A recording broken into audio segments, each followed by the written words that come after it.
Hey everyone, it's Johannes Engelbrecht here, aka Juliet Echo, and welcome to this quick video. So basically what I want to cover in this video is I want to talk about 5 questions for the South African SACAA Instrument Rating exam. So this is typically an exam that you write when you are done with your 8 VF or commercial pilot license exams. And so you need to pass this instrument rating theoretical exam if you want to be able to train and also get your instrument rating as part of your commercial pilot's license, right? So I'm basically going to discuss 5 questions that we typically see in the instrument rating exam. I'll tell you how to go about thinking, or I'll take you through my thinking process when you need to answer these questions and how I think about answering them and where I get the information from, so that you can use those tools and apply it when you write the exam and hopefully get a good outcome, right? So we'll be discussing 5 questions for the instrument rating exam in South Africa. Now, before I get started with this video, I'm super excited to announce that we've got a few open spots on our online pilot mentoring courses, right? And so what we do is we basically mentor pilots through their theoretical exams, right? So if you're interested in that, make sure you stick right to the end of this video, where I'll be telling you how to go about booking a free consultation with either myself or one of my team members, so that we can talk to you about the things that you struggle with and to see how we can help you. Make sure you stick right to the end of this video. At the end, I will tell you exactly how to go about booking that free consultation call with myself or my team. So with that being said, let's get started. So like I've said, I'm going to talk about the instrument rating and 5 questions, right? So 5 IROPS questions. So the first question is going to be about navigating around thunderstorms. So typically in the exam, they'll give you, like a cumulonimbus cloud or nimbus stratus cloud or whatever the case might be, and they'll give you A, B, C, D, and E on the cloud, and then you need to say, which is the best route to basically fly and go about going around or through or under the cloud, right? So that is one of the questions that we get in the exam, and I'll be taking you through an example of that and explaining to you how to think about it and how to be able to answer it correctly. Then the second question we're going to do is going to be about RCF, or radio communication failure procedures, right? So basically, if you lose all radio communication, what must you do, what must you not do, right? So we'll look at a question about that. The third question we'll look at is an altimeter setting procedure question, right? So basically transition altitudes and transition levels. So going from QNH on your altimeter subscale to QNE, which is 1013, and then also vice versa. This is something that you can be guaranteed to get in the exam, because this is something that we use as pilots every single day, right? So you need to know and you need to have the knowledge about altimeter setting procedures. So I'll take you through one of those, and then also the second last one we'll do is about the LVPs, low visibility procedures. Sometimes you'll see LVO, that stands for low visibility operations. Basically the same thing, just a different name, right? So we'll talk about low visibility procedures and also look at a question about low visibility procedures and how to answer that, right? Really straightforward one. And then the last question we'll have a look at is about the procedure design, which we find in ICAO Doc 8168. So as you're supposed to know, in document 8168 of ICAO, they give you all of the different procedure designs and tell you how they went about designing procedures and what criteria they use and what are the characteristics of those procedures. So we'll have a look at a question about that, and then I'll take you through the process of how to answer that, right? So without making this video too long, let's get started. So question number 1 says basically the following, and this is exactly the way that you'll get it in the exam, right? So it says, refer to the below image and select the correct option. If a pilot has to fly to the opposite side of the cloud cluster, see those keywords, opposite side of the cloud cluster, which letter indicates the least risky route to follow? And then you can see the picture here, right? So this is obviously what it will look like in the exam roughly, and they'll give you A, B, C, D, and E, right? So this is the picture that you're going to get, and you need to be able to tell them which way are you going to fly. So obviously the options of the answers will be A, B, C, D, or E, right? And now how do you go about answering this? Well, firstly I want to tell you that the correct answer is that you will fly in the direction of A, right? How do we get to that answer? Well, if you look at the clouds, you can see these red arrows that I drew on here. You need to look at the clouds and see in which direction the cloud is moving, right? And you can see that the red arrows that I drew, you can see the clouds are basically lying towards the right of my screen, right? So clearly then there's a wind, which is indicated by the green arrow. There's a wind that is pushing those clouds to the right hand side of my screen, or to the right hand side of the picture, right? So clearly there's a wind pushing the cloud that way, and you don't want to be flying in that direction of where the cloud is going. So you definitely don't want to fly towards E, because you're probably going to end up right in the middle of the cloud. You also don't want to fly to C, because that's just flying right through the middle of the cumulonimbus cloud, right? Where you get severe icing and heavy turbulence. So you want to stay away from that. And you also don't want to be flying to B or D, because that's below the cloud, and you can get some, severe downdrafts there, which might be so strong that, the climb performance of the aircraft, you cannot outperform those downdrafts, and so you'll just sink down right towards the ground. So the only real options that you're left with was A and E, and like I said, you don't want to fly to E because that's the direction of, the cloud that it's moving in. So A is your answer. So if you get a question like this, if you get a picture like this, look at the cloud and determine in which direction the cloud is moving. And to determine the direction that it's moving in, you can see which way the cloud is lying, right? It's not perfectly vertical straight up. It's lying on its side a little bit to the right of the picture. That means it's moving in the direction that is to the right of my screen. And so therefore you want to always fly on the opposite side of the cumulonimbus cloud, right? So in this case, the correct answer will be A. That is question number 1. Then question number 2. This is with regards to radio communication failure procedures, right? So the question is, if the communication failure procedure occurs while operating in accordance with IFR while in IMC, or if in VMC, but unable to maintain VMC, the aircraft shall, right? So in other words, you get a communication failure, so like radio failure, and you are operating in accordance with IFR, right? So you're flying on an IFR flight plan, and then there are obviously specifics as to whether you are flying in IMC or whether you're flying in VMC. So flying under IFR just means you're flying under instrument flying rule. So you're on an IFR flight plan. But IMC and VMC refers to the meteorological conditions that you are in. So are you actually sitting in cloud and you can't see outside? That is IMC, right? Or if you've got a layer of cloud below the aircraft and you can't see the ground, that is also IMC. If it's more than 3/8 of clouds, it's basically IMC, right? Or VMC would be like a CAVOC day, right? Where you can actually see the terrain and the mountains and things around you. So they are asking for the radio communication failure procedure when you're operating with IFR while you are in IMC, or if you are currently in VMC but you see you're unable to maintain VMC. So you're flying along the route and you can see there's definitely clouds that you're going to go through. That means you're not going to be able to maintain VMC. So that's the way that you should think about a question like this. They're asking for IFR, and then while you are in IMC or VMC but unable to maintain VMC. Then it says the aircraft shall, and basically your 4 options are A, B, C, and D. And without boring you and reading through all of them, I'm just going to highlight the most important keywords. So if you look at number 1, it says in aerospace where an ATS surveillance system is not used. So ATS surveillance system is basically a radar, right? Secondary radar. So where the ATC can actually, their system can talk to your transponder and they can see on their radar screen exactly what is your altitude, which direction you're flying in, and all these things, right? That is secondary surveillance radar. Now they say that if you are in aerospace where there is no secondary surveillance radar, or there's no ATS surveillance, it's the same thing. If it's not used in the provision of air traffic control, maintain the last assigned speed and level or minimum flight altitude if higher for a period of 7 minutes. So 7 minutes is another keyword, right?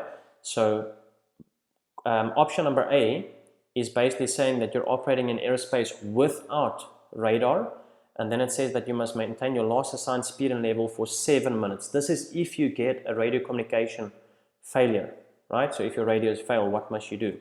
That's the first option. We'll look at the keywords just now on the next slide.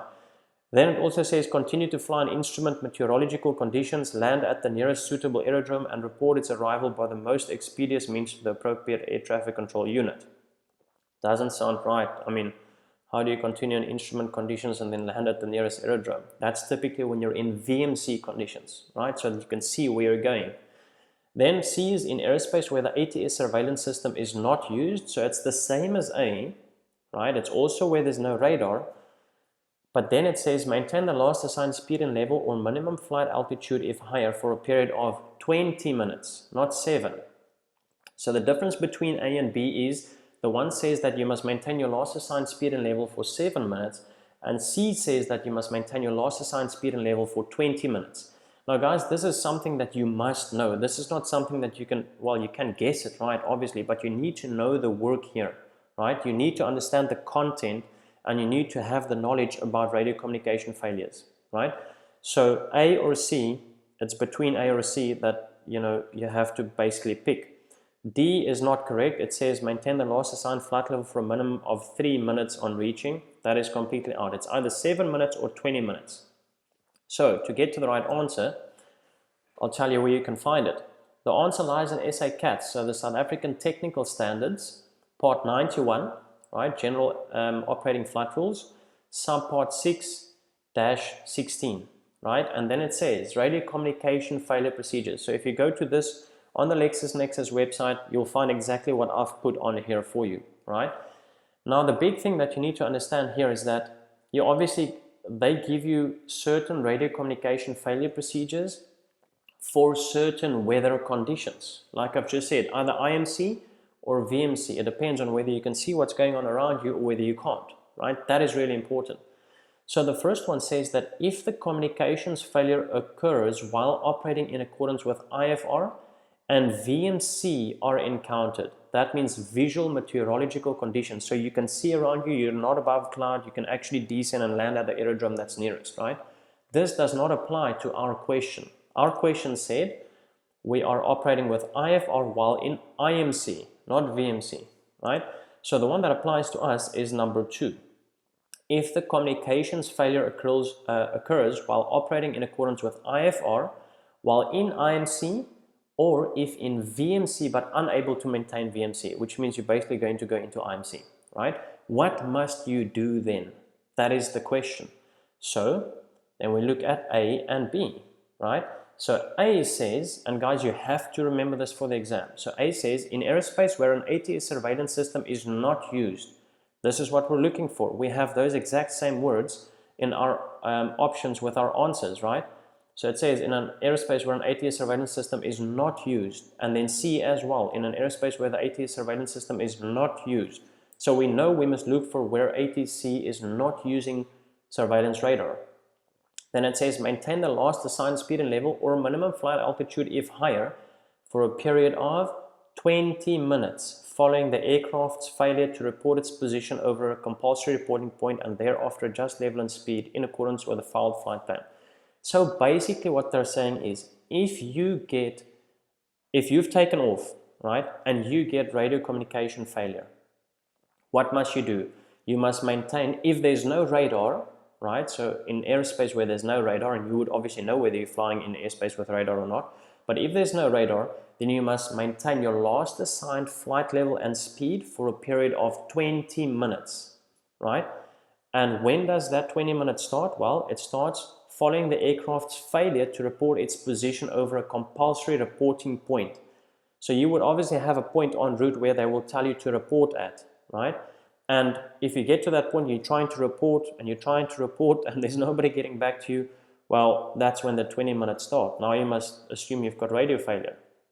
So in ATC aerospace with no radar, 20 minutes is the number, right? I've highlighted the next one as well so you can see the difference, but the next one says in aerospace where an ATS surveillance system is used. So where there is radar, it's a different story, right? Now you must maintain your last assigned speed and level for a period of 7 minutes. So where there's no radar, it's 20 minutes. Where there is radar, it is 7 minutes. Remember those two.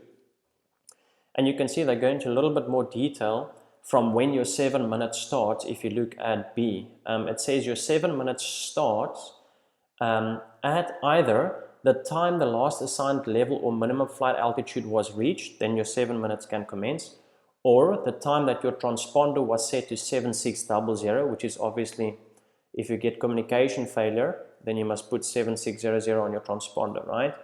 Or the aircraft's failure to report its position over a compulsory reporting point. And then it says whichever is later.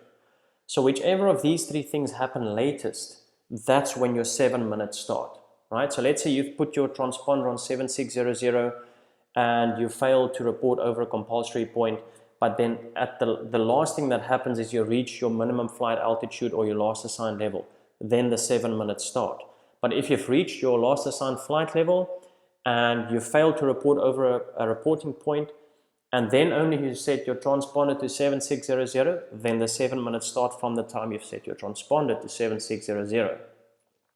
So to answer our question, as you can see, in aerospace where ATS surveillance is not used, immediately go and look for your minutes, right? So I've made the ones that are wrong, I've made them red. So ATS surveillance is not used. Those are the keywords in that option.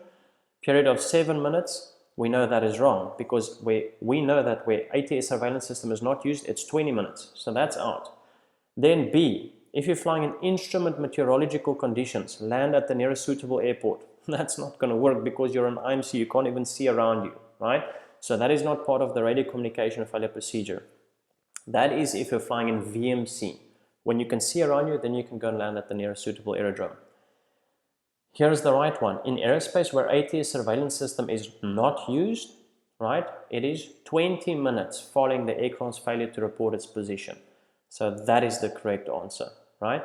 And like I've said to you earlier, as you can see, you must know the differences. Where there's radar, it's 7 minutes. Where there's not radar, it's 20 minutes, so that you can go and check, okay, C is the correct answer. So obviously C is the correct answer in this option. And as you can see, there's nothing that talked about 3 minutes. So D is out as well, right? So the big question was between A and C, because B and D is completely out. And obviously to be able to choose between A and C, you need to know your work and understand the radio communication failure procedures, right? Question number 3. So you are the pilot of an aircraft departing VFR for a cross-country flight from a local gravel runway called Adams Field. I've just made this up, right? FAAF. So that's the ICAO designator in my scenario. It's called Adams Field. You're departing from Adams Field on a VFR cross-country flight. Your planned cruising level is flight level 085 and Andrews Field elevation is 3,900 feet. The runway is 25 nautical miles from Lanseria Airport, FALA, which has an elevation of 4,100 feet and it's got a transition altitude of 8,000 feet. Once again, these are just things that I've made up, right? Don't go and quote me on this. After takeoff, at which altitude must you change the altimeter subscale setting to 1013? So basically, in very simple layman's terms, this question is asking you, you're flying from Andrews Field, you're within 25 nautical miles from Lanseria, you're planning to go to flight level 085. When are you going to change your altimeter subscale from QNH to QNE? So when are you going to go from altitudes to flight levels? Because there's a specific procedure that you must follow, and it's called the altimeter setting procedure, right? So the options that you have is A, 5,900 feet, B, 6,900 feet, C is 8,000 feet, and D is 6,100 feet, right? So basically what I've done is I've put a little thing together for you. This obviously comes out of the AIP en route. I think it's on the next slide. Yeah, here I've said, so the correct answer is C, it's 8,000 feet. I'll explain to you how to get to it just now.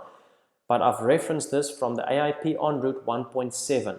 So if you go onto the CAA's website, you go to information for the industry, you'll find the aeronautical information publication there, and then you go to the en route one and section 1.7. That is altimeter setting procedures. You have to know this for the exam. I cannot emphasize that enough, right? So the first thing is, when you get a question like that, you can basically use this diagram for trying to figure out when you are going to change. And remember, in this case, we're talking about transition altitude, because transition altitude is the altitude that you go through during the climb where you change from QNH to QNE. Transition level, which is typically higher than your transition altitude, is the level that you're descending through, where you change from Q and E, so 1013, to Q and H. So you basically go on transition level, you go from flying flight levels to altitudes, and transition altitude, you're going from flying altitudes to flight levels. So in our case, in the case of our question, we are obviously taking off, climbing to flight level 085. So we need to determine what is our transition altitude, right? So it all starts with understanding that. You need to understand that, okay, transition altitude is the altitude at which I'm going to change from Q and H to Q and E, and this is for a VFR flight, right? Really important, because for IFR, things change again, right? So transition altitude for a VFR flight, and where did I get VFR flight? Well, because it said there, it's a VFR cross-country flight. That's really important that you read those small keywords, right? Because if it said IFR, you can't use this diagram, then it's different.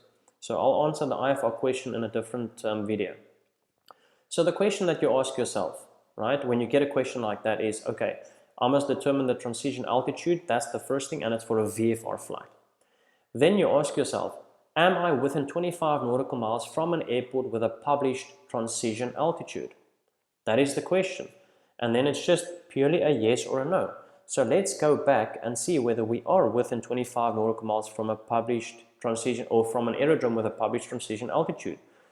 It says here, the runway, which is at Adams Field, is 25 nautical miles from Lanseria, which has an elevation of 4,100 feet and a transition altitude of 8,000 feet. So Lanseria's got a published transition altitude of 8,000 feet, right?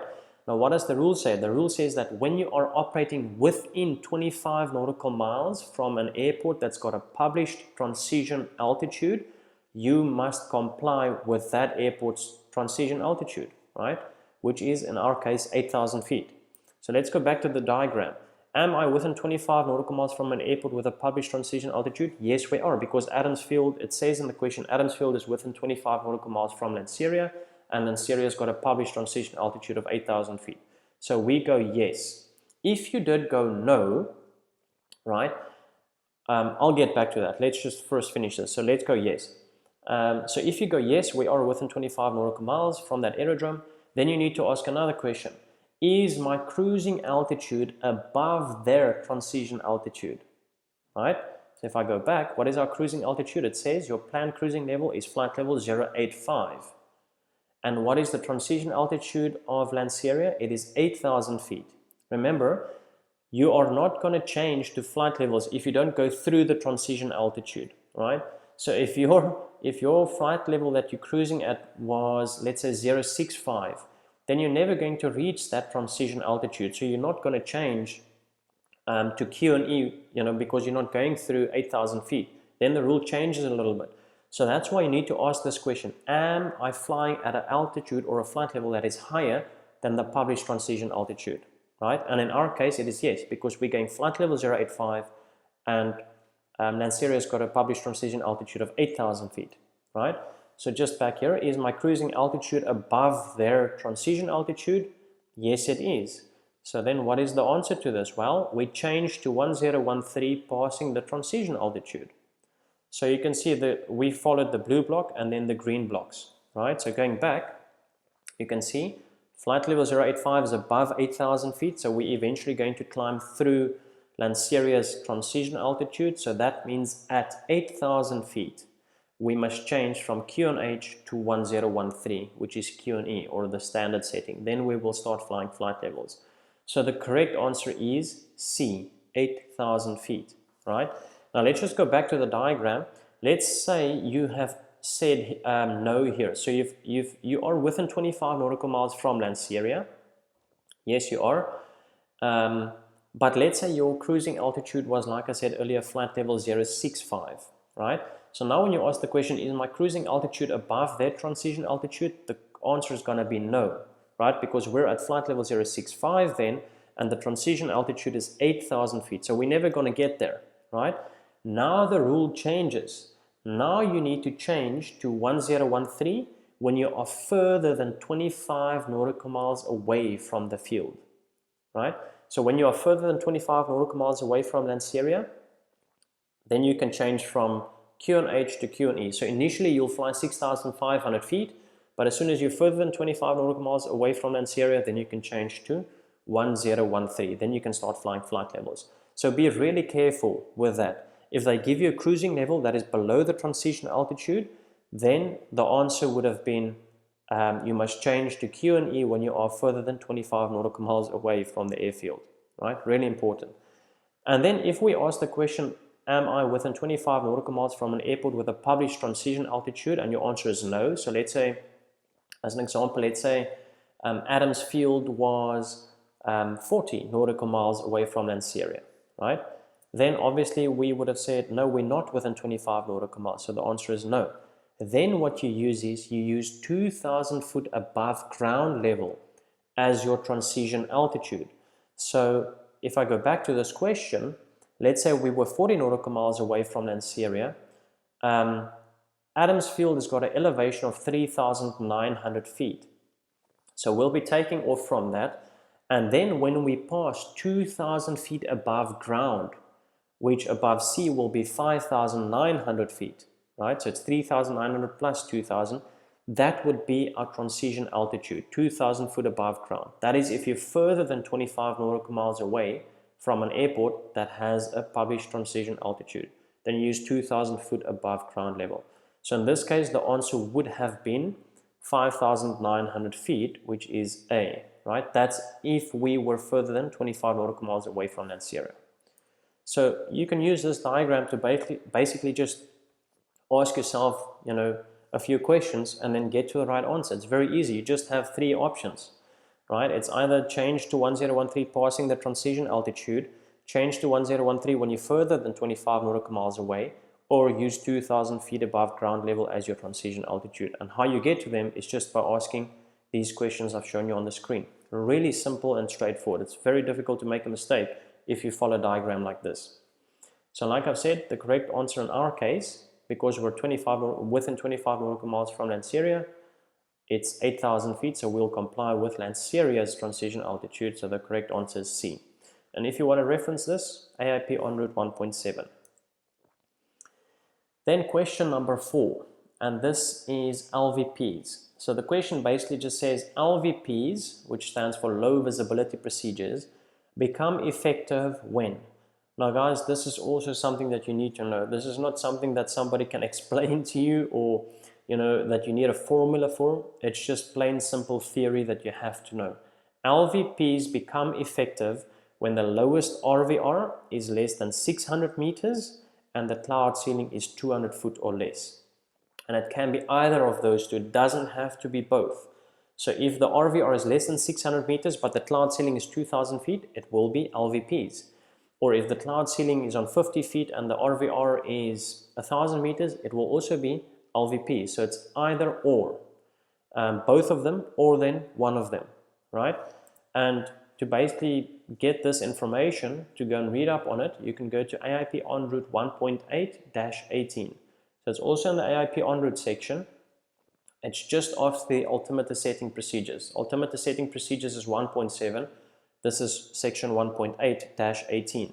And you'll see there it says general ATC low visibility procedures become effective when A, the lowest RVR is less than 600 meters, B, the cloud ceiling is 200 feet or less, irrespective of the serviceability state of the ILS, lighting at the airport, standby power, etc. If the cloud ceiling is less than 200 foot, they must declare it as LVPs, low visibility procedures that are in force. And then only certain operators and certain pilots and certain aircraft can actually operate from that aerodrome. You need to be qualified for LVPs to be able to operate in LVPs, right? So the correct answer there would be A.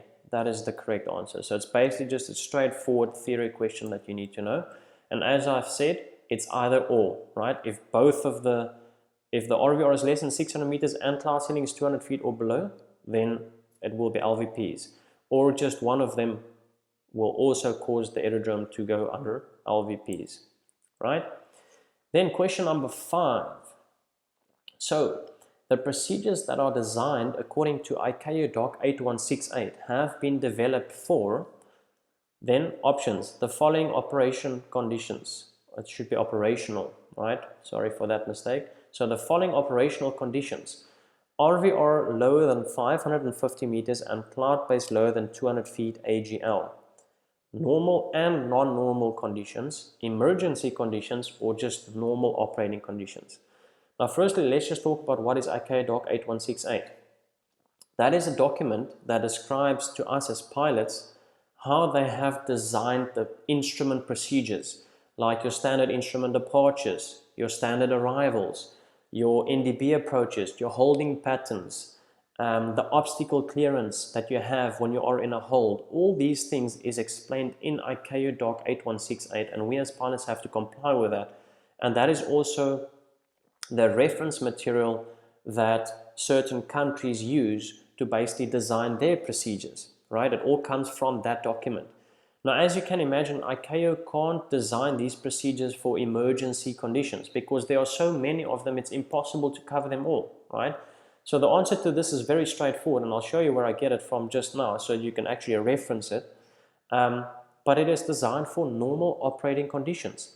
It is the responsibility of the operator, so the company that you're flying for, to basically come up with contingency or emergency procedures. So when an aircraft is taking off and it's losing an engine, then it is the responsibility of the pilots and the company to have procedures that the pilots can follow in that emergency situation.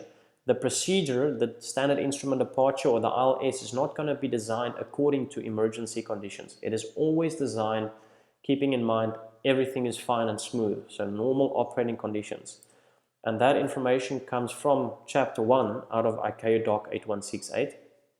Under General Requirements, the first thing that they tell you before you start reading that whole book is procedures contained in the PANSOPs assume that all engines are operating. Development of contingency procedures, so in other words, what the pilots must do if there's an emergency, is the responsibility of the operator. So ICAO will not design that. That is the responsibility of the operators. So the pilots will get trained in the simulator for those emergency procedures, and the company operations manual will typically explain those emergency and contingency procedures in detail. So when you work for a company, you need to read those so that you understand what to do in case of emergency. But otherwise, all of the instrument procedures are designed according to normal operating or all engines operating, right? So that is basically that from my side. So I really hope this video was helpful and that you can take away from this and basically use it in your exam to answer some questions. Maybe you've got a little bit more clarity now. I really hope so. Like I've said in the beginning of the video, we're really excited to announce that we have a few openings on our online pilot mentoring program, where we mentor student pilots through their exams for PPL, CPL, and the instrument rating. So below this video, you will see a link. Just go onto that link. You can book a free consultation call with either myself or one of the team members, so we can tell you about the program, so we can see if we're a good fit. Our program is not for everybody, right? We work with selected individuals only. So obviously we have limited spots available, so make sure that you don't delay too long. Jump on that link, it's below this video. Jump on the link, book a free call with us so we can see how we can help you. If you have liked this video, hit the like button. Think of subscribing to my channel as well. I will be releasing one of these videos every single week. And so we'll answer some more instrument rating questions or some PPL or CPL questions, right? Tell me also what you like and what you didn't like in the comments section. So tell me what you did like. Tell me what other things you would like to know. I will go and read the comments myself so that I can see what other issues you guys might have and what other questions I can answer and what other things I can help you with. So hit the like button, hit the subscribe button, let me know in the comments what you like and what you didn't like. And then if you're busy with your flying exams and you want to jump on a free consultation call to see how we can help you, remember about the link below this video. So that's it from my side. I'll see you guys next time.